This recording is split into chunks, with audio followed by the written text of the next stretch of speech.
말씀의 제목이 자비의 집입니다. 요한복음 5장 2절부터 9절까지 말씀입니다. 이 말씀을 함께 나누기 전에 이 말씀이 시작되어지는 그 예루살렘의 구조를 조금 보시면 조금 더 말씀을 이해하시는 데 도움이 될 것 같습니다. 오늘 이야기가 펼쳐지는 곳은 베데스다라고 불리는 연못 주변입니다. 이 베데스다는 지도로 보시면 이 헤롯문 쪽 바라보시는 것에서 북동쪽, 북서쪽으로 위치해 있는 곳입니다. 보이시는지 모르겠는데 제가 표시를 하나 했는데 보십시오. 저기 조그맣게 빨간색으로 잘 안 보이시죠? 제가 아직 이 말씀을 전하면서 이 패드를 이렇게 움직이는 게 적응이 안 돼서 조금 더 연습을 해가지고 잘 보이실 수 있도록 하겠습니다. 베데스다라는 이 지역은 예루살렘 성 북쪽 오른편에 있는 그러한 연못입니다. 이 베데스다를 내가 베데스다를 찾아가야 되겠다라고 말하는 이스라엘 사람들은 없었습니다. 왜 그러냐면 베데스다라는 것은 많은 병자들이 모여 있는 곳이었기 때문에 이곳은 일반 사람들이 내가 베데스다가 어디 있는지 궁금해서 왔습니다 라고 이 시대에는 말하지 않았습니다. 그 이유는 이 장소가 부정한 장소였기 때문입니다. 그래서 사람들은 이곳을 찾을 때 양의 문이 어디 있습니까? 이렇게 물었습니다. 그래서 양의 문, 즉 제사를 드리기 위해서 짐승들을 드나들게 했던 그 문, 그 곳 옆에 있었기 때문에 베데스다를 찾아왔다라는 말로 인사를 건넨 게 아니라 양의 문이 어디 있는가 이렇게 묻고 그 문 근처에 있는 이 베데스다 연못의 병자들을 보러 가곤 했습니다. 양의 문은 예루살렘 북쪽에 있는 문입니다. 그리고 이곳은 제사 때에 제물로 쓰기 위한 짐승들을 사람들이 데리고 왔던 곳이었습니다. 원래 이 성전 안에는 시장이 형성될 수 없습니다. 물건을 사고 팔면 안 되지만 유일하게 이 양의 문 옆에 시장이 있었습니다. 다른 것을 파는 시장은 아니고요. 양과 염소, 비둘기 등을 파는, 즉 재물을 파는 시장이 형성되어 있었습니다. 이유는 간단합니다. 하나님 앞에 제사 드리기 위해서 사람들은 재물을 끌고 왔습니다.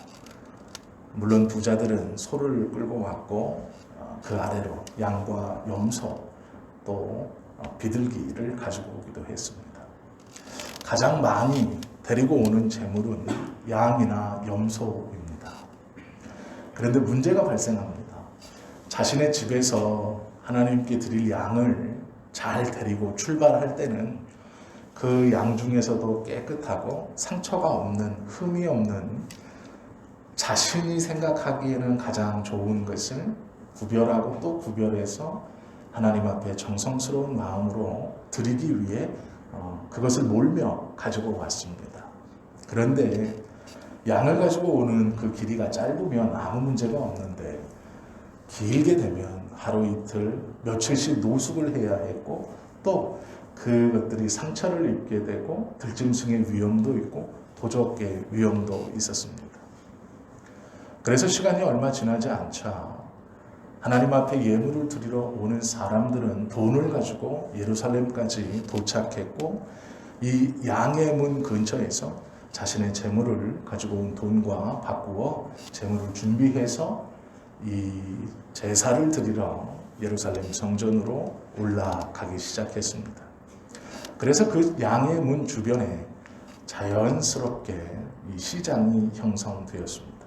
그리고 그 형성된 시장의 맞은편에 베데스다라는 연못이 있었습니다.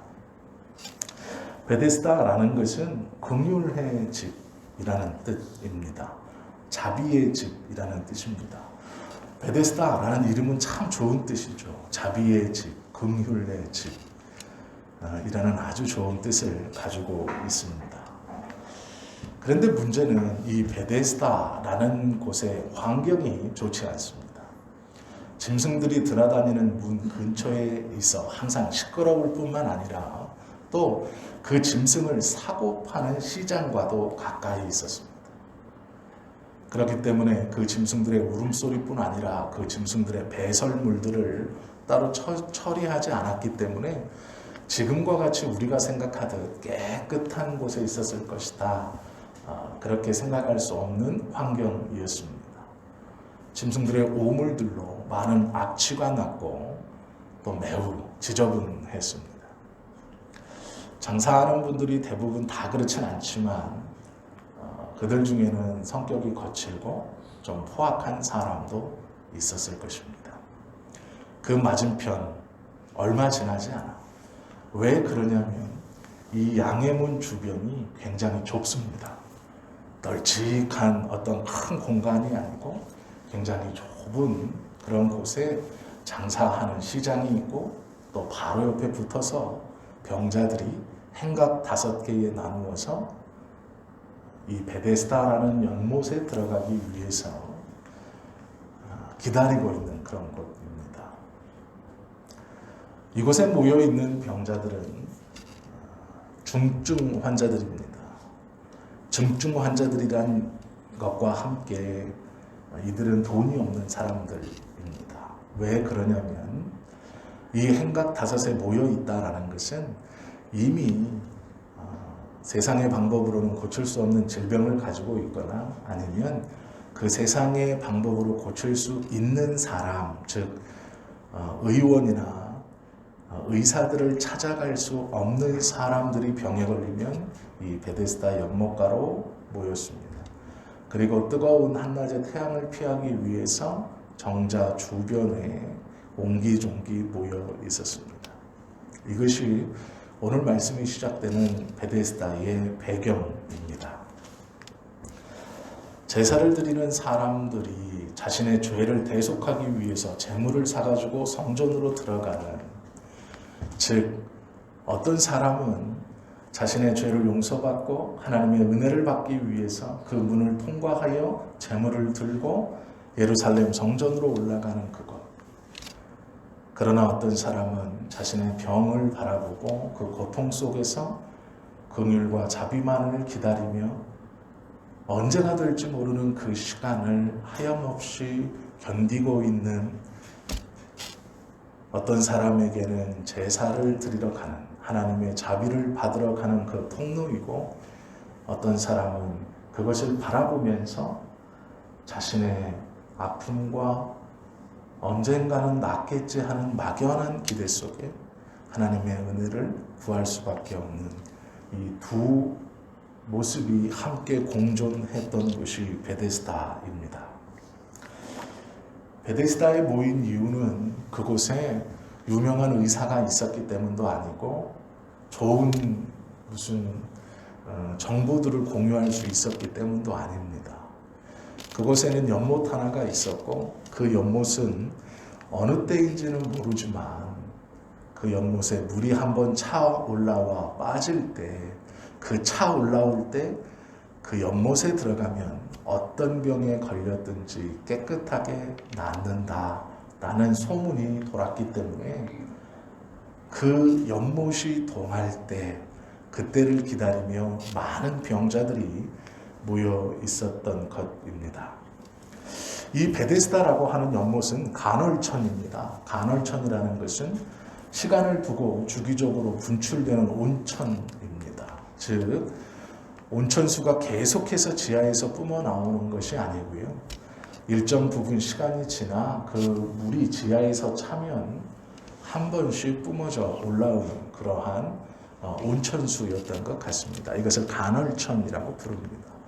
주기가 길면 몇 개월, 비가 오지 않으면 몇 개월에 한 번, 또 자주 올라올 때는 며칠에 한 번씩 또 이렇게 온천이 분출되는 그러한 온천 지역입니다. 이 베데스다 연못은 간헐천이었습니다. 지금도 온천 하면 조금 가벼운 피부병에 걸린 사람들이 자주 애용합니다. 조선시대의 왕들도 이 온양에 자주 행차했다는 기록들이 있습니다. 온양에는 우리가 다 알고 있는 온천이 있기 때문입니다. 그곳에서 여러 종기의 후유증이라든지 피부병, 그리고 당뇨, 뭐 이런 것들, 신경통 이런 것에 걸린 왕들이 또 많은 귀족들이 온천을 통해 그것의 효용을 보았죠. 아마 이 시대에도 마찬가지였을 것입니다. 대부분의 피부병들은 이 소독 효과가 있는 온천수에 몸을 담고 깨끗이 씻으면 나았던 것 같습니다. 작은 신경통이나 관절염 아니면 어떠한 질병들도 이 따뜻한 소독수에 몸을 담그는 것으로 회복이 되었던 것 같습니다. 그것이 소문이 났고 그 소문을 듣고 수많은 병자들이 오래전부터 그 온천수에 들어가기 위해서 모여들었던 것이 이 베데스다의 모습입니다. 이때 당시 사람들은 모든 병이 하나님의 징계로 온다라고 생각했습니다. 그래서 병에 걸렸다는 것은 하나님의 징계를 받았다는 뜻이었습니다. 이 베데스다에 몸을 담가 그 병을 낫게 했다라는 것은 곧 하나님의 징계가 멈췄다라는 뜻입니다. 이것을 더 쉽게 설명하자면 이런 것이죠. 하나님의 징계를 받은 몸, 즉 그것은 부정한 자가 된 것입니다. 그리고 물이 동하는 것을 왜 천사라고 표현했냐면 그 물을 하나님의 사자인 천사가 내려와 동하게 할 때 내가 그 천사의 은혜로 하나님께 죄 씻음을 받아 깨끗해진다라고 믿었습니다. 그래서 그 물을 동하게 하는 것이 천사다라고 믿었던 것입니다. 베데스다라는 이 연못 주변을 사람들은 멀리 했습니다. 그럴 수밖에 없는 것이 그때 당시 모든 이스라엘 사람들의 머릿속에는 거룩함과 부정한 것을 등급을 매기면서까지 분리하고 불편하게 생각했습니다. 거룩한 사람들이 따로 존재했고 부정한 사람들이 따로 있었습니다. 거룩한 장소가 따로 있었고 부정한 장소가 따로 있었습니다. 그들의 논리대로 이 베데스다라는 곳은 하나님께 징계를 받아 부정하게 된 병자들, 즉 부정하게 된 사람들이 모여있는 부정한 곳이었습니다. 그러기에 제사장이나 거룩하다라고 스스로 여기는 사람들은 이 장소를 가지 않았습니다. 유대인들은 거룩한 시간이 따로 있고 부정한 시간이 또 있다라고 생각했을 정도였습니다. 음식도 거룩한 것과 부정한 것이 있다라고 생각했습니다. 그들에게 고칠 수 없는 병에 걸린 사람들은 부정한 자들이었습니다. 그리고 그들이 모여있는 그 땅도 부정한 곳이었습니다. 그러기에 스스로 거룩한, 내가 거룩하다라고 여기는, 아니 부정해지고 싶지 않은 마음을 가진 사람들은 그곳을 방문하지 않았습니다. 그러기에 이 베데스다라는 곳, 그리고 그곳에 모여있는 병든 사람들은 자신들끼리 계속해서 고립되어 갔고 그 장소는 시간이 지날수록 더 많은 병자들이 모여들므로 더 짙은 부정한 곳이 되어 사람들에게 꺼림을 받는 장소이며 사람들이 모여있는 곳이 되어 버렸습니다. 그곳은 절망만이 있는 곳입니다. 베데스다는 아이러니하게도 들어가면 낫는 긍휼의 집이고 자비의 집이라는 이름을 붙였지만 그것은 절망이 지배하고 있는 곳입니다. 처음에는 희망을 품고 병자들이 모여들었을 것입니다. 나도 언젠가는 그곳에 몸을 담고 깨끗하게 될 것이다. 그리고 이 부정함을 벗고 다시 깨끗하게 되어 마음껏 예배하고 마음껏 가족들을 만나고 내가 누렸던 그 받았던 은혜들을 다시 회복시켜 주는 곳일 것이다 하고 모여들었을 것입니다. 그러나 그렇게 모인 그곳의 현실은 자신이 생각하는 그런 은혜가 넘치고 희망이 넘치는 곳이 아니라는 걸 곧 깨닫게 됩니다.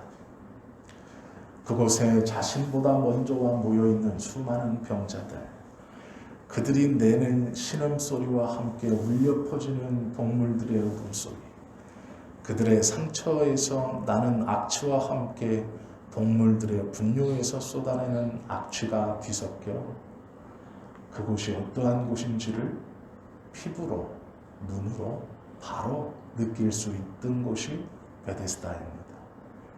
그곳은 일반인들은 통행하기를 거부하는, 눈길을 주지 않으려고 하는, 소위 거룩하다 하는 사람들에게 외면을 받은 부정하고 절망이 넘치는 장소입니다. 이곳에 있는 병자들 또한 마찬가지입니다. 처음에는 희망을 품고 왔을 것이지만 그들은 곧 절망이 무엇인지를 알게 되고 그 절망에서 자신들이 헤어나올 수 없다는 현실을 깨닫게 되는 것. 자포자기가 일어나는 곳이 이 베데스다입니다. 어쩌면 이렇게 지옥이라고 표현할 수도 있는 절망만이 있는 이 장소, 그 사람들 틈에 한 사람이 있었습니다. 그는 그 베데스다라는 곳에서 38년 동안이나 있었던 사람입니다. 한시도 견디기 싫었을 것이고 하루도 있기 싫었을 것이고 이도 처음에는 이 베데스다에 왔을 때 세상에서 고치지 못한 자신의 병을 이 베데스다에만 가면 그 우물에만 들어가면 고칠 수 있을 것이다 라는 희망을 갖고 이 베데스다에 왔을 것입니다. 그러나 곧 그는 자신의 현실을 깨닫게 됩니다. 자신이 갈 수 없다는 것. 가보려고 수없이 노력했지만 그 물이 동하는 소리를 듣고 어떠한 방법을 동원해서라도 그 연못가에 가고 싶어 안간힘을 썼지만 자신이 가기 전에 이미 다른 사람들이 그 못에 들어간 것을 수없이 보고 그들 중 어떤 이들은 몸이 쾌유가 되고 병이 나았다는 말로 다시 깨끗게 되어 돌아가는 모습을 수없이 보았을 것입니다. 자신은 그 은혜를 받을 수 없다는 절망감이 자신의 주변에 점점점 쌓이기 시작하고 그 감정을 이겨낼 수 없어 이제는 물이 동하는 소리를 듣더라도 내가 가기 전에 다른 이가 가는 것이지 라는 포기, 그 절망이 38년간이나 억누르고 있었던 한 사람이 있었습니다. 그에게 어느 날 예수님이 다가갑니다. 이곳은 부정한 사람들, 부정한 땅입니다. 랍비는 고사하고 일반인들 중에서도 그것은 혐오의 땅이고 그것은 멀리하는 사람들, 그들만이 모여있는 곳이었습니다. 이스라엘은 제사장들이 가장 성결한 사람, 그리고 바리새인들, 하층민 중에는 무시당하는 사람들 중에는 고아와 과부가 가장 밑바닥에 있었습니다. 그러나 그 고아와 과부보다 더 밑바닥에 있었던 사람들이 병자들입니다. 하나님께 저주를 받은 사람들. 대부분의 사람들, 아니 거의 모든 사람은 그들을 꺼려했습니다. 랍비들도 마찬가지입니다. 제사장들은 두말할 것도 없습니다. 성전에서 가까운 거리에 있었지만 그 어떤 제사장도 그들을 돌아보지 않았습니다. 그때 랍비 중 하나라고 많은 사람들을 데리고 다니는 예수님이 그 베데스다에 들어왔습니다. 그리고 그들 중 한 사람을 바라보십니다.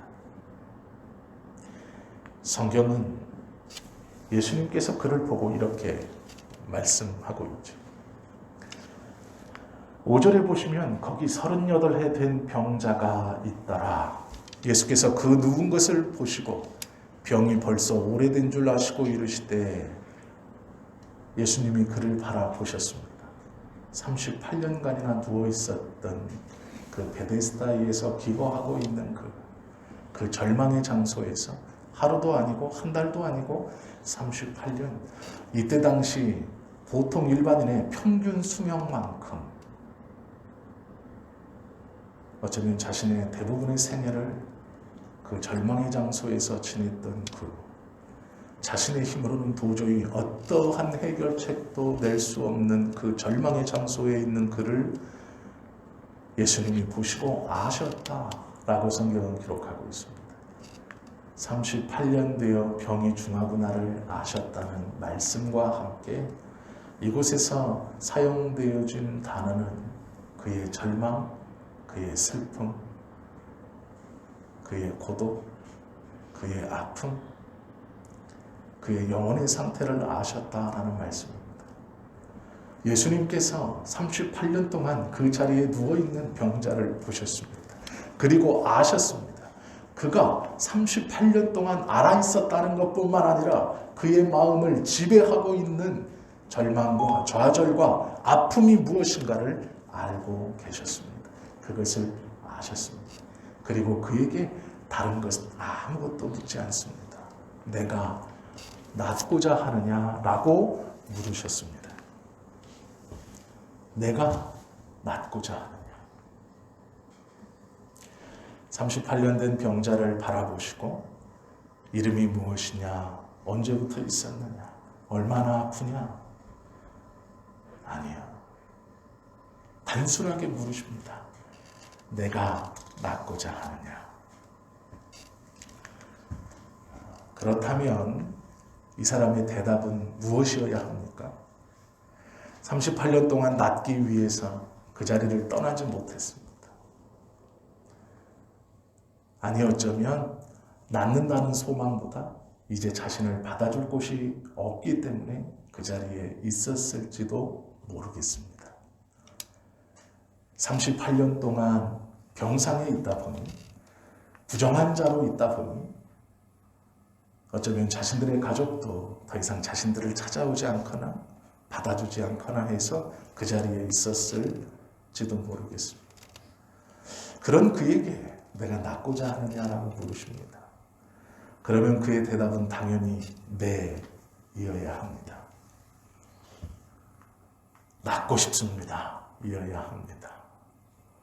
그러나 그의 대답은 그렇지 않습니다. 이렇게 대답하죠.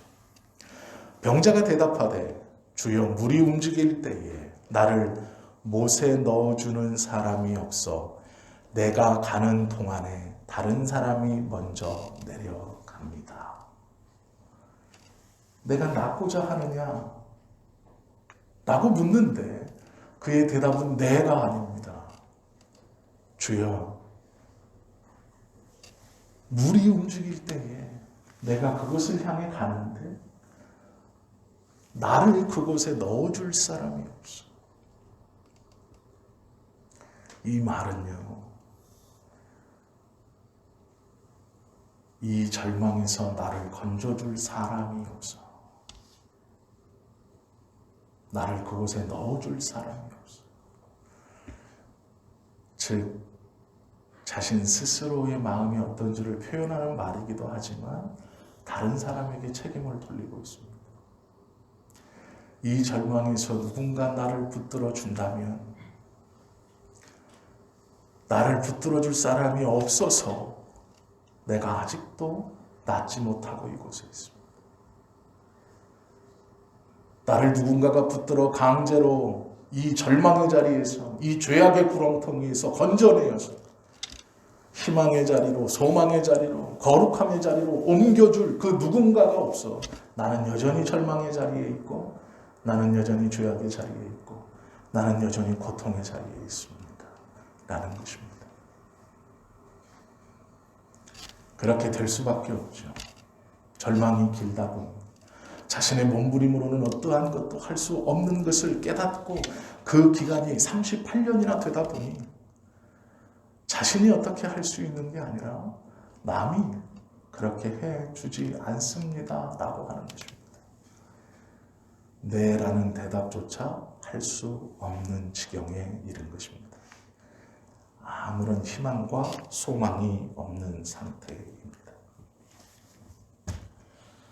그의 대답에서 자신에 대한 포기뿐 아니라 다른 사람에 대한 실망과 분노도 읽을 수 있습니다. 나를 못에 넣어주는 사람이 없어 내가 가는 동안에 다른 사람이 먼저 내려갑니다. 내 기회를 빼앗아 갑니다.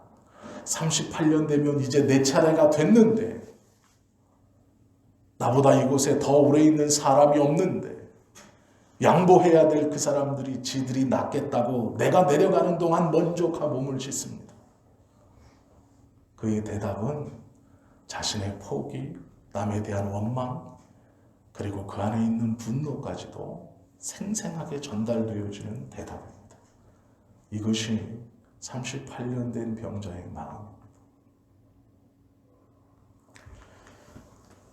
예수님께서 이에게 너무도 쉽게 이렇게 대답하십니다. 일어나 내 자리를 들고 걸어가라.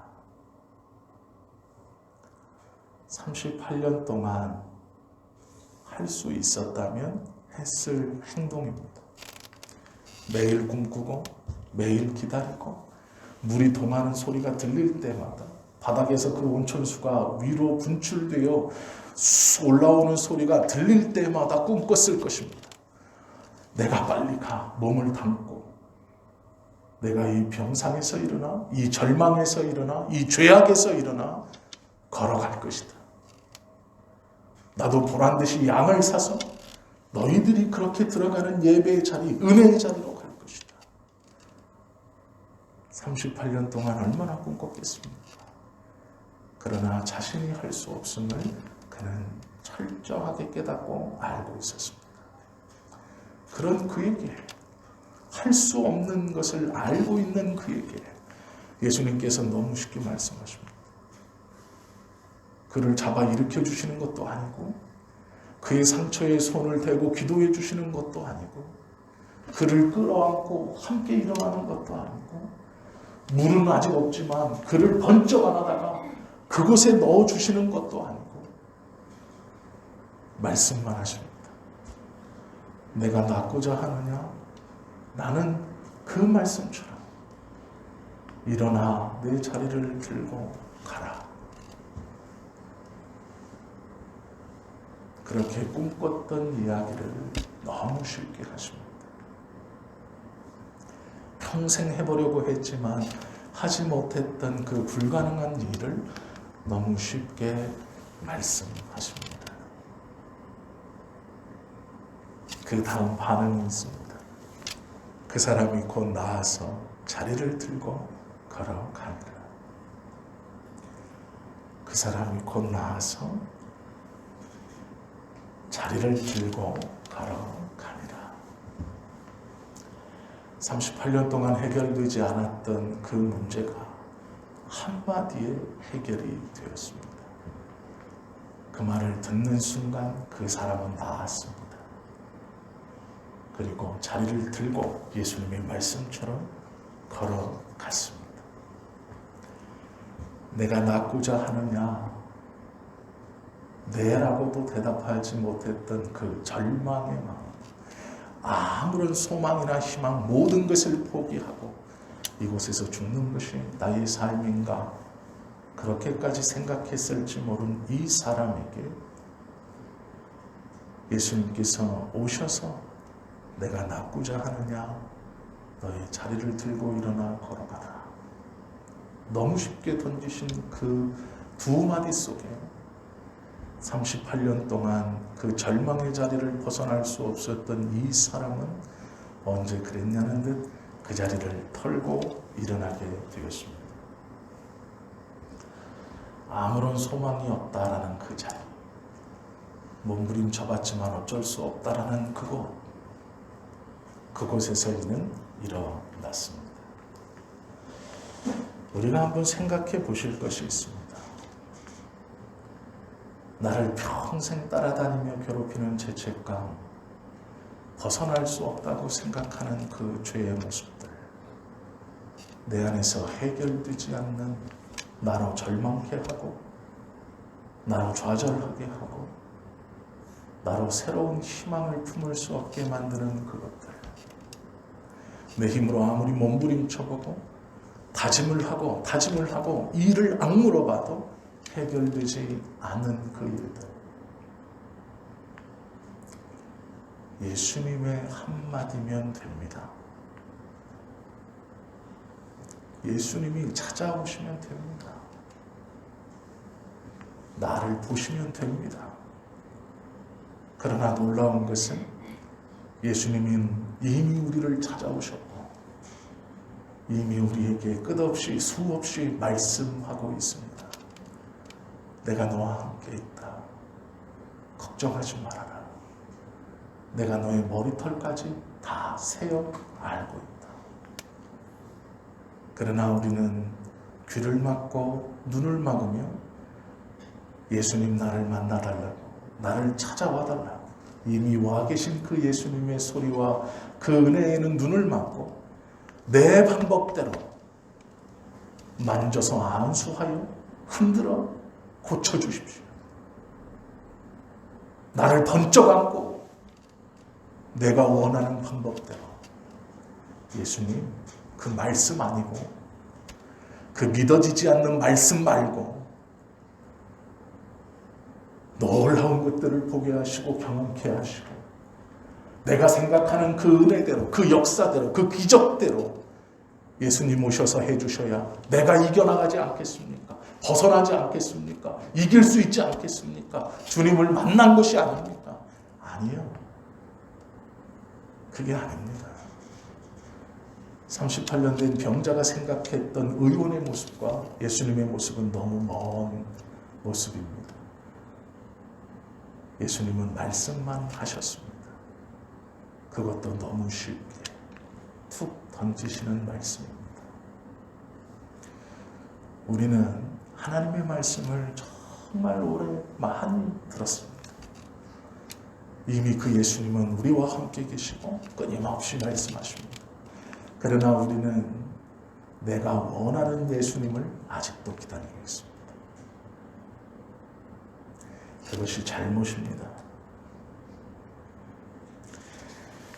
내가 극복해야지 라는 것은 없습니다. 우리가 해야 할 일은 내 낫기를 원합니다 라는 대답입니다. 다른 핑계, 분노, 책임을 떠넘기는 것, 누구 때문이야, 너 때문이야, 이 상황 때문이야, 아닙니다. 내 낫기를 원합니다. 그 대답이면 족한 것입니다. 절망의 자리에, 누구도 꺼리는 자리에 찾아오셔서 아무런 소망이 없는 38년 된 병자를 바라보시고 그에게 물으셨던 질문은 내가 낫고자 하느냐입니다.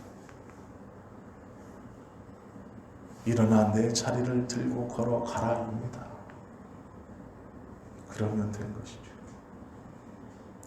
성경은 이 뒤에 이야기도 있습니다. 그는 그 자리를 들고 일어났습니다.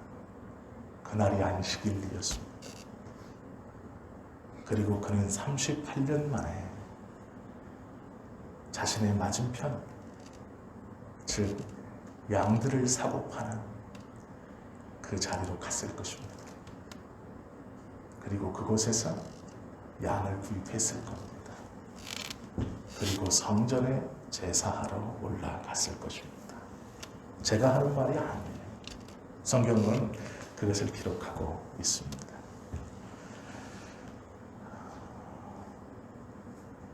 10절에 보시면 유대인들이 병 나은 사람에게 이르되 안식일인데 내가 자리를 들고 가는 것이 옳지 아니하니라. 대답하되 나를 낫게 한 그가 자리를 들고 걸어가라 하더라 하니 그들이 묻되 너에게 자리를 들고 걸어가라 한 사람이 누구냐 하되 고침을 받은 사람은 그가 누구인지 알지 못하니 이는 거기 사람이 많음으로 예수께서 이미 피하셨음이라. 예수님이 이를 다시 만납니다. 어디서 만납니까? 14절입니다. 그 위에 예수께서 성전에서 그 사람을 만나 이르시되, 그는 38년 동안 자신의 눈으로 수없이 보았던 많은 사람들이 양을 사서 하나님 앞에 제사를 드리고 자신의 거룩함을 몸으로 느끼고 공인받았던 그 장소로 가 있습니다. 그 성전에 들어가 있습니다. 38년 동안 수없이 꿈꿨을 하나님의 은혜가 펼쳐지는 것, 많은 사람이 자신의 앞에서 양을 몰면서 그 은혜를 향해 걸어갔던 그곳에 그는 들어가 있습니다. 그리고 그곳에서 그리스도를 만납니다. 예수님이 그에게 말씀하시죠. 보라, 내가 나았으니 더 심한 것이 생기지 않게 다시는 죄를 범하지 말라.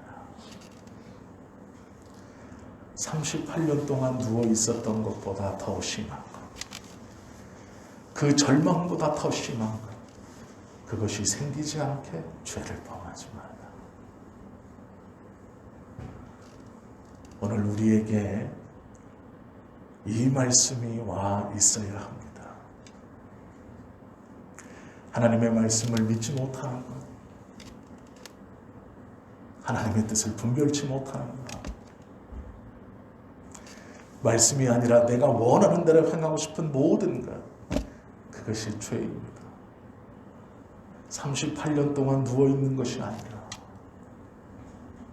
우리가 영원히 하나님의 은혜를 받지 못하는 그 잘못된 믿음에 들어가지 않아야 한다라는 것이죠. 그는 주님께 이렇게 대답했습니다. 주여, 물이 동할 때 나를 못에 넣어줄 사람이 없으므로 내가 가는 동안에 다른 사람이 먼저 물에 못에 들어가나이다. 우리도 주님 앞에 수많은 핑계를, 수많은 이야기들을 할 수 있습니다. 다른 사람을 원망하는 것은 쉽습니다. 분노를 표현하는 것도 쉽습니다. 책임을 전가하는 것도 쉽습니다. 그러나 기억하십시오. 우리가 하나님 앞에 고백해야 하는 것은 그것이 아닙니다. 네, 낫고 싶습니다. 입니다. 내 자리를 들고 걸어가라 라는 말씀에 순종하는 것입니다. 그리고 주님의 성전에서 다시 그 예수님을 만나 그 순간뿐 아니라 나의 모든 순간을 그 주님의 말씀을 붙들고 순종하며 살아가는 것입니다. 38년 된 병자에게 베데스다는 은혜의 집, 긍휼의 집이었습니다. 그는 오랜 시간 그곳에 있었지만 그곳에서 진짜 긍휼과 진짜 은혜를 만나 보았습니다. 천사가 물을 동하게 하는 것이 중요한 게 아닙니다. 내 생각에 이 시기에, 이 상황에 저 사람을 붙들고 따라가고 저 사람께 잘 보이고 저 사람이 나를 도와주면 이 환경이 다 형성되면 내 생각이 이루어지고 이곳에서 벗어나고 내가 꿈꾸던 것이 이루어진다라는 것 아닙니다. 내가 생각지 못했던 예수 그리스도의 한마디, 그 한마디가 들려올 때에 네, 낫고 싶습니다. 그 대답이면 족한 것입니다. 하나님은 우리에게 언제나 말씀하십니다. 아직도 내가 생각하는 천사가 물이 동하기를 기다리지 마십시오. 그것은 어리석은 짓입니다. 그것으로는 바뀔 수 없고 나을 수 없습니다. 하나님의 말씀이 우리로 변하게 하실 것입니다. 낫게 하실 것입니다. 2022년도 그 하나님의 말씀을 붙들고 그 믿음으로 은혜 아래 살아가시는 저와 여러분 모두가 되시기를 예수님의 이름으로 축원합니다. 기도하겠습니다.